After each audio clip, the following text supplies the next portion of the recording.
그러면 이제 3차 시수업. 자, 직전 수업에서 대비 분야 두 번째 재난자원의 비축관리. 자, 이거는 이제 물적인 부분을 이제 대비한다고 말씀드렸죠, 그죠?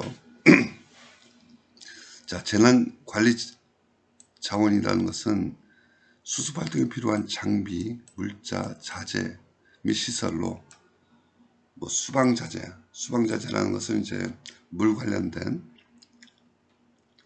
불도저, 굴삭기와 같은 건설 장비, 양수기 등 침수 지역 복구 장비, 감염병 환자 등 진료 또는 격리를 위한 시설 및 이재민 구호시설 등을 이제 말하는 거죠. 관리하는 것은 행정안전부 장관은 재난관리 자원을 체계적으로 관리 활용할 수 있도록 재난관리 자원 활용 시스템을 구축 운영할 수 있다. 여러분들 길 가다 보게 되면은 어떤 시설 같은 것들이 저게 뭐지? 하는 그런 시설들이 있는데, 그런 시설들 안에 이렇게 이제 재난관리 자원이 비축 관리되고 있는 부분들이 있는 거죠.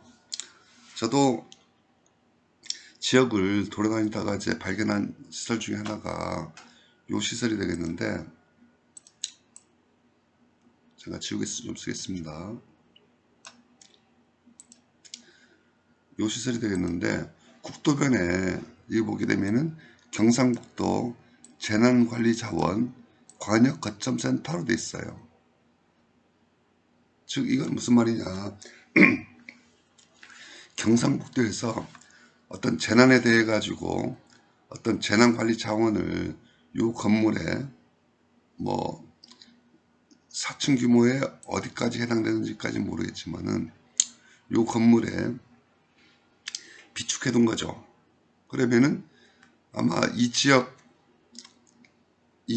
지역에서 어떤 재난이 일어났을 경우에 여기서 이제 재난 관리 자원을 빼가지고 이제 지원하는 그런 이제 물류 창고 같은 개념으로 보시면 되겠죠, 그죠? 이런 시설들이 이제 우리나라 곳곳에 하나 두 개씩 이제 생겨나고 있다, 그렇게 보시면 되겠습니다.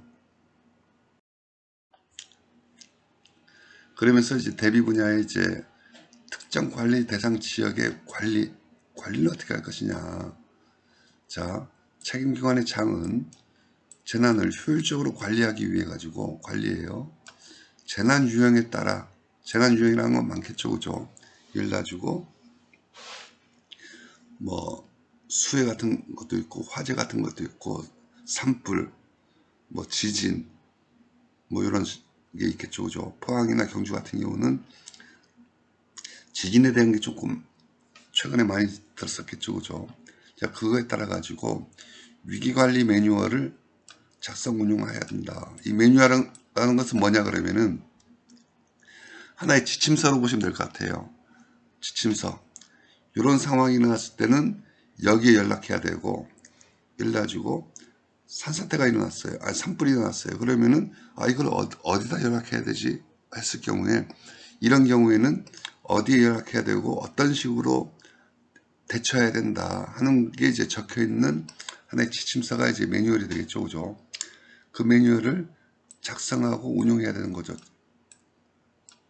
장은. 그죠? 그러면서 위기관리 표준 매뉴얼이 있어요. 일단은 각 지방자치단체마다 개별적으로 만들기가 힘드니까 국가가 나서가지고 국가 차원에서 관리가 필요한 재난에 대해 가지고 그 표준 매뉴얼을 문서, 위기대응 실무 매뉴얼 작성 기준이 되는 걸 만드는 거죠. 그죠? 그게 이제 위기관리 매뉴얼이 되겠고, 위기관리가 되겠죠, 그죠? 두 번째는 이제 대응이라는 것은 이제 어떻게 대응할 것인가. 그죠? 대응이라는 것은 사실 따지고 보게 되면은 이건 대비 뒤에 대응이 나오기 때문에 어떤 사건이 일어났거나 일어날 것을 상정해 가지고 어떤 식으로 해야 된다 하는 그런 부분들이 되겠죠, 그죠? 관리, 대응이다. 그렇게 보시면 되겠습니다. 그 다음에 세 번째가 이제 현장 조치, 행동 매뉴얼. 자, 현장에서 어떻게 할 것인가. 자, 재난 현장에서 임무를 직접 수행하는 기관이 행동 조치 절차를 구체적으로 수록한 문서죠. 구체적으로 어떤 식으로 해야 된다. 그죠? 이런 내용들이 이제 작성돼 있다. 그렇게 보시면 될 것 같아요. 이 대비 분야의 이제 관리 방침으로는. 그러면서 이제 대비하기 위해 가지고 재난 대비 훈련도 하는 거죠. 뭐 최근에 민방위 훈련을 하는 것을 제가 봤는데 어떤 게 좋다 나쁘다 떠나가지고 정권에 따라서 어떨 때는 민방위 훈련하면서 도로를 통제할 때가 있고 어떨 때는 민방위 훈련하면서 그냥 사이렌만 울리거나 그것도 없이 하는 경우도 있는데 그런 것들이 어떤 재난에 대한 대비 훈련이 되는 거죠. 그렇죠? 자, 행정안전부 장관이 하는데 매년 정기적으로 또는 수시로 재난 대비 훈련을 실시해야 한다. 이게 되어 있는 거죠. 요거는 재난에 대해서도 그렇게 하지만은 여러분들 가끔 뉴스 보시게 되면은 국방하고 관련돼 가지고 을지훈련이라든지 이런 식으로 이제 국방부에서도 이제 훈련하지 않습니까? 그죠? 그런 것처럼 이제 일반 실생활에서도 재난 관련돼 가지고 소방은 소방 나름대로 화재 진압 훈련을 한다라든지 그 다음에 지진이 일어나는 곳에서는 지진에 대한 대피 훈련을 한다라든지 이런 형태로 재난 대비 훈련을 하겠죠. 그죠? 그 다음에 재난 대비 훈련은 매년 하는 것도 있고 그 다음에 상시 훈련도 있어요. 매년 하는 것도 있고 상시 훈련도 하고 있고 그 다음에 행정부하고 교육부는 협업으로 어린이 재난 훈련을 이제 실시하고 있어요. 어린이 재난 훈련이라는 것은 이제 기본적으로 이런 게 있거든요. 3살 버릇 8까지 간다 하는 것처럼 어릴 때 우리 몸에 배어진 습관은 나이 들어서까지 지속적으로 갈 가능성이 높겠죠. 그죠? 물론 중간에 교육을 받아가지고 그 어떤 행동 특성이라든지 이런 게 바뀌는 경우도 많지만은 대부분의 것들은 어릴 때의 그 행동이 나이 들어서까지 가는 경우가 되게 많아요. 그렇기 때문에 이 재난이라는 것도 앞으로 지속적으로 가야 되기 때문에 성인들을 위한 교육 훈련 같은 것도 중요하지만은 그 행정안전부가 교육부하고 협동을 해가지고 특별하게 이제 어린이를 대상으로 재난안전훈련을 이제 하는 거죠. 그러면은 어릴 때부터 재난안전에 대해 가지고 몸에 배일 수 있기 때문에 커서도 자연스럽게 그런 부분들이 이제 몸에 와닿겠죠. 그죠? 그런 걸 이제 노리는 훈련이다. 그렇게 보시면 되겠습니다. 그 다음에 훈련 주관기관은 그죠? 훈련 특성에 맞는 평가 항목을 선정해 가지고 훈련 평가를 실시해야 되는 거죠. 자, 재난안전 훈련을 했을 경우에 이 재난안전 훈련이 과연 바람직한 것이었는지 아닌지를 이제 하는 거죠. 이렇게 하는 이유는 실제 재난이 닥쳤을 때 이 훈련은 그 훈련은 쓸모가 없었다. 그러면 그게 안 되는 거죠. 예를 들어 가지고 지진이라는 걸 상정해 봤을 때 보통의 경우는 해보는 경우는 드문데 텔레비나 이런 걸 보게 되면은 학교에서 지진이 일어나게 되면은 집에서도 마찬가지지만 테이블 밑에 들어가서 이게 쭈그려서 숨게 하는 훈련을 이제 보거든요. 그러면은 왜 테이블 밑에 들어가 숨게 했을까? 그걸 평가해 보게 되면은 지진이 일어나게 되면은 그 위에 있는 물건, 예를 들어 선반위라든지 전등, 천정에 있는 물건들이 밑으로 떨어지기 때문에 물론 집이 무너지는 경우도 있겠지만 떨어지기 때문에 떨어지면 다칠 수가 있거든요. 그러면은 위를 보호하기 위해 가지고 책상 밑이라든지 식탁 밑에 들어가게 되면은 위에서 떨어지는 물건을 이제 로부터의 사고를 방지할 수 있겠죠. 그죠? 그런 거에 대해 가지고 이제 그 훈련이 이렇게 됐을 때 그게 진짜로 적합한 훈련인지를 평가해 가지고 그게 적합하지 않게 되면은 훈련 방법을 바꿔야 되겠고, 적합하다 하게 되면은 그 훈련에 대해서 조금 더 좋은 쪽으로 레벨업 시키는 쪽으로 뭔가 개선되는 그런 부분도 필요하겠죠. 그죠? 그런 것들이 이제 그 평가의 주 목적이다, 그렇게 보시면 되겠습니다. 자, 그러면서 대비 훈련을 보게 되면은 재난 대비 훈련, 자, 연중이 있고 상시가 있다 그랬어요. 상시. 자, 그러면서 이제 아까 특별하게 행정안전부하고 교육부하고 협동해가지고 어린이 재난 훈련을 한다고 되어 있는데, 이런 이제 큰 틀에서 재난 대비 훈련을 하는 거죠. 재난 대비 훈련을. 이것도 여러분들이 단어를 익히기는 아직 조금 그 수업 초반 단계이기 때문에 어렵고, 아, 이렇게 하는구나, 이런 게 정해져 있구나, 체계적으로 마련되어 있구나, 그 정도만 일단 아시면 좋을 것 같습니다. 넘어가겠습니다. 자, 그러면서 이제 세 번째, 예방 대비했고 대응 분야 하겠습니다. 대응이라는 것은, 예방은 사전적인 거고 대비도 사전적인 거예요. 근데 예방은 아까 말씀드린 것처럼 약간 비물질적인, 뭐 교육이라든지 훈련이라든지 아니면은 뭐 조직을 갖춘다라든지 이런 이제 소프트한 부분을 이라 하게 되면은, 대비라 하게 되면은 어떤 물질적인 하드한 부분, 하드웨어적인 부분, 그런 걸 하는 거고, 이 대응이라는 것은 이제 여기서부터 나눠 가지고 이제 재해가 일어난 순간부터의 어떤 그 분야로 보시면 되겠죠. 그죠? 자, 일단 행정안전부 장관은, 자, 큰 거예요. 대통령령으로 정하는 재난, 아까 대통령령으로 정하는 재난이 있었죠. 그죠? 에너지, 통신, 교통, 뭐 이런 것들, 재난이 발생하거나 발생할 우려가 있는 경우에는, 그죠?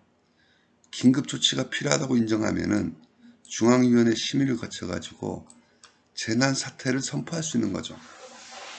요거는 큰 태풍으로 피해를 입은 경우에도 해당되었고, 큰 태풍이 몰려와가지고 이 메가급 태풍이 몰려오니까 피해가 날 것 같아요. 그러면은 그거에 대비해가지고도 할 수 있다는 거죠. 그죠? 그 다음에 경우에 따라서는 어떤 심의를 거쳐야 되는데, 심의를 거칠 시간적인 여유가, 자, 심의라는 것은 모여야 되거든요. 각 부처의 장이 모이든지 어떤 형태로든지 모여야 되는데 급박한 상황이 있을 수도 있어요. 예를 들어 가지고 태풍이라는 것은 남부 지역에서부터, 일본 저 밑에서부터 올라오기 때문에 경우에 따라서는 시간적 여유가 있겠죠. 그죠? 태풍은. 그렇지만은 지진이 일어났어요. 지진은 어느 순간에 일어나 가지고 피해를 크게 끼칠 수 있거든요. 그러면은 위원회를 소집해 가지고 하기에는 너무 시간이 촉박하니까 그런 걸 만들어 두는 거죠. 시간적 여유가 없다고 인정하는 경우에는 심의를 거치지 아니하고 재난사태를 바로 선포할 수도 있는 거죠. 누가? 행정안전부 장관이. 뭐에 대해서? 대통령령으로 정하는 재난에 대해 가지고 그런 걸 두는 거죠. 자, 그리고 나서 재난사태를 선포한 지역, 이 선포한 지역이라는 것은 심의를 거쳐서 선포할 수도 있고 바로 거치지 않고 선정할 수도 있겠죠. 그죠? 그 지역에 대해서는 다음과 같은 조치를 취할 수 있다예요. 취한다가 아니고 취할 수 있다. 그러면서 이제 5가지 사항이 나오죠. 그죠? 요거 여러분들이 한번 뭐 제 목소리로 읽어드리는 것보다는 여러분들이 한번 눈으로 한번 스캔해 보시는 게 훨씬 더 나을 것 같습니다. 잠깐 시간 드리겠습니다.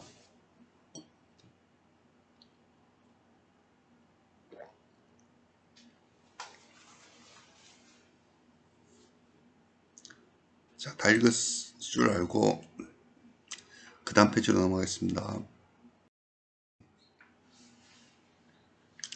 자, 대응 분야에는 동원 명령이 들어가요. 동원이라는 것은 발생하거나 했어요. 아니면 우려가 있는 다고 인정하면은 아래의 조치를 취할 수 있다는데, 민방위대 동원.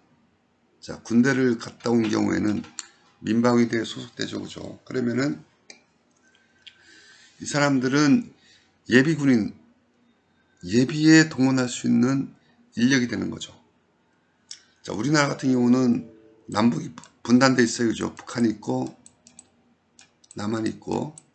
그러면은 이 전쟁이라는 걸 대비하기 위해 가지고 군인들이 남북으로 대처해 있는 부분도 있지만은, 군대에서 제대한 사람들은 보통 예비군이 되고 민방위가 구성되겠죠. 그죠? 그러면은 사실 국가 차원에서 보게 되면은 군인들은 1차적인 전쟁에 활용되는 인적 자원이 된다 그러면은, 예비군이나 민방위 같은 경우는 잠재적인 자원이 되는 거죠. 그런 것이 되면은 우리나라의 남자의 상당 부분이 전쟁에 동원될 수 있는 가용 인원이 되는 거죠. 동원 인원이 되는 거죠. 마찬가지로 이제 재해에 있어가지고는 민방위대가 이제 동원된다. 그런 거에 대해 가지고 어떤 직원의 출동이라든지 재난관리 자원, 아까 있었죠. 그죠? 에 지정된 장비라든지 시설, 인력에 대한 이제 필요한 조치를 요청할 수 있는 거죠. 동원명령이라는 것은. 그 다음에 동원 가능한 장비와 인력 등이 부족한 경우에는, 지방자치단체가 안 되는 경우에는 국방부 장관에 대한 군부대의 지원 요청까지도 이제 대응 분야에 포함되는 거죠. 그죠? 요청이에요. 요청할 수 있는 거죠. 동원명령에는. 자, 그러면서 이제 대응 분야에는 대피명령도 낼 수 있는 거예요. 그죠? 장은 재난이 발생하거나 발생할 우려가 있는 경우, 이거 아까도 설명했죠. 그죠? 사람의 생명, 신체, 재산에 대한 위해를 방지하기 위해 가지고 필요하면은 해당 지역 주민이나 그 지역 안에 있는 사람들에게 대피하도록 명하거나, 선박, 자동차 등을 그 소유자, 관리자 또는 점유자에게 대피시킬 것을 명할 수 있어요. 예를 들어가지고 강이 범람하려 그래요. 홍수가 나가지고. 그러면은 강가에서 오던 자동차에 대해 가지고 그 소유자, 아니면은 관리하고 있는 사람, 아니면은 그 물건을 점유하고 있는 사람, 죄송합니다, 에 대해 가지고 그것을 이제 대피하도록, 물건을 치우도록 명령할 수 있는 거죠. 그러면서 이 경우에는 미리 지정할 수 있다요. 대피 장소는 어디로 피할 수 있는지를 지정할 수 있는 거죠. 예를 들어 가지고 지역민 같은 경우에는 근처에 체육관이라든지 학교라든지 관공서, 이런 쪽으로 대피 장소를 이제 지정하는 거죠. 자, 그러면서 대피 명령을 받은 사람이나 위험 지역에서 퇴거 명령을 받은 사람은 그 명령을 이행하지 아니 해가지고, 대피를 안 해가지고 버티게 되면은, 그죠? 그 사람을 강제로 대피 또는 이제 퇴거시키거나 견인할 수 있다. 이렇게 돼 있어요. 있다예요.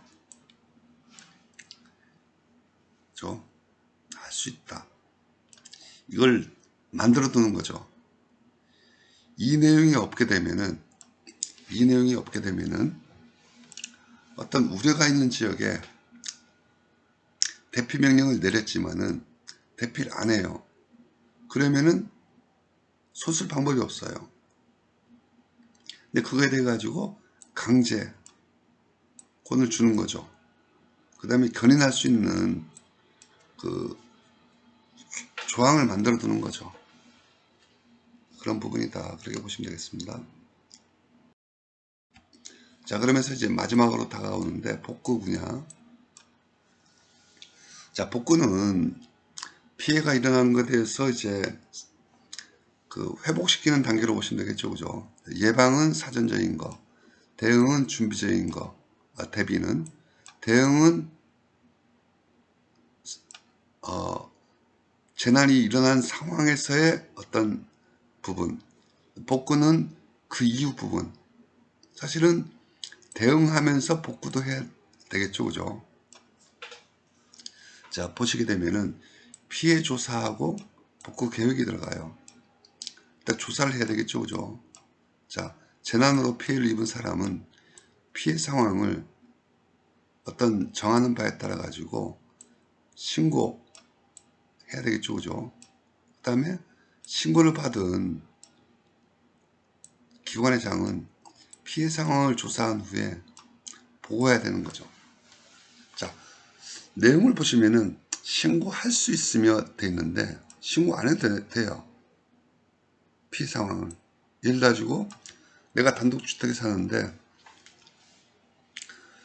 태풍이 와가지고 집에 나무가 쓰러졌어요.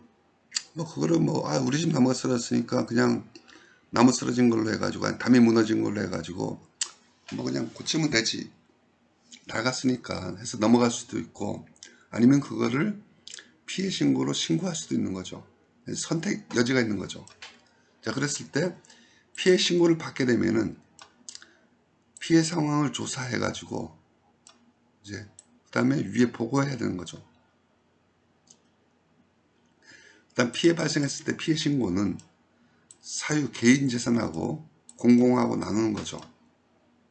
그래서 그 신고 받고 그거에 따라 가지고 피해액을 확정한 다음에 복구 계획을 작성 및 심의 절차를 수행한다. 사유재산이라 하더라도 공공으로 인해 가지고 공공적인 재난으로 인해 가지고 피해 받았을 경우에는 복구 계획에 포함될 수가 있겠죠. 그죠? 예를 들어 가지고 개인이 어떤 과손을 해요. 근데 태풍이 일어나 가지고 과수가 많이 떨어졌어요. 그런 경우에 피해 농민이 큰 피해를 입겠죠. 그죠? 그러면은 그에 따라 가지고 사유 재산이지만은 지방자치단체에서 일정 부분을 보상해 준다라든지 아니면 그 부분에 대해 가지고 복구해 주는 어떤 그런 부분들이 있겠죠. 그죠? 그런 내용이 이제 담겨 있는 것으로 보시면 되겠습니다. 그러면서 이제 복구 분야에 특별 재난 지역이 선포한다는 것은 그 피해가 크다는 걸 뜻하는 거겠죠. 그죠? 자, 대통령으로 정하는 규모의 재난이 발생. 큰 거죠. 국가의 안녕이라는 것은 편안이 되겠죠. 그죠?